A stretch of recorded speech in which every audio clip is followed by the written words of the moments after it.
الله أكبر الله أكبر আলহামদুলিল্লাহি রাব্বিল আলামিন ওয়াসসালাতু ওয়াসসালামু আলা রাসূলিহিল আমিন ওয়া আলা আলিহি ওয়া সাহবিহি আজমাইন। সম্মানিত শ্রোতা দর্শক মণ্ডলী, মাসহা আলাল খুফাইন অর্থাৎ মুজার উপরে মাসে করার মাসালা সংক্রান্ত বিষয়। নবী করিম সাল্লাল্লাহু আলাইহি ওয়াসাল্লাম খুফ চামড়ার মুজার উপরে মাসে করেছেন, এরকম দলিল পাওয়া যায়। এবং হযরত হাসান বসরি রাদিয়াল্লাহু তাআলা আনহু বলেছেন, এরকম 70 জন সাহাবী কাছ থেকে আমি শুনেছি যারা নবী করিম সাল্লাল্লাহু আলাইহি ওয়াসাল্লামকে মুজার উপরে মাসে করতে দেখেছেন।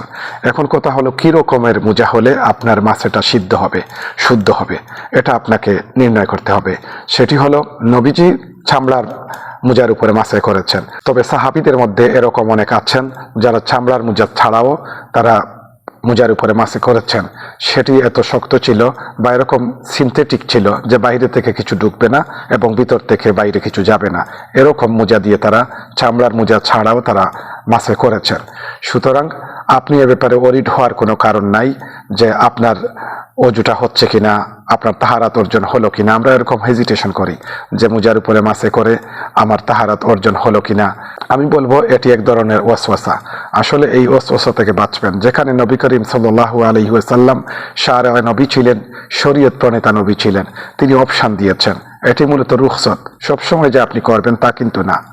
অনেক সময় দেখা যায় শীতের সিজনে বাইরে অনেকে কষ্ট করেন, কাজ করেন, অনেক এরকম আছে হয়তো বড় ডিউটি করেন, অথবা এমনিতেই আপনি অজু ছিল বাইরে গেছেন, এখন মুজা খুলা, সেখানে অনেক সমস্যা, অজু করেছেন।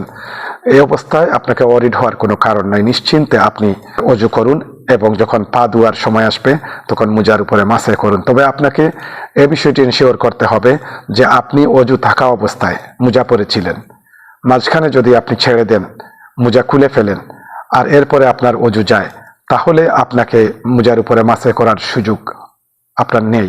আপনাকে নতুনভাবে পুরো পা ধৌত করতে হবে। মুজার উপরে মাসে করতে পারবেন আপনি 24 ঘন্টা সময়সীমা, একদিন এক রাত, যদি আপনি মুকিম হন। আর যদি মুসাফির হন তাহলে 3 দিন 3 রাত অর্থাৎ 72 ঘন্টা। এই সময়সীমার ভেতরে আপনি অজু করতে পারবেন, মুজার উপরে মাসে করতে পারবেন। এখন কথা হলো, কোন ধরনের মুজার উপরে মাসে করা যাবে? মুজাটা পুরো হতে হবে। পাতলা মুজা যদি হয়, অবশ্যই আপনার এই মুজার উপরে মাসে করলে হবে না, আপনার অজু হবে না, এটা নিশ্চিত। মুজাটা হতে হবে পুরো, মোটা কাপড়ের, এবং পুরো হতে হবে। পুরুত্ব এত বেশি হতে হবে যাতে করে নিচে থেকে কিছু সহজে ঢুকবে না এবং ভিতর থেকে বাইরে কিছু যাবে না।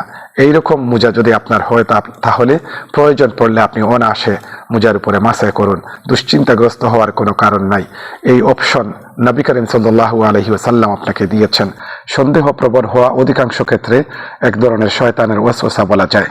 আপনি সেখান থেকে বাঁচবেন। আমার হলো কিনা, হচ্ছে কিনা, কেন হবে না?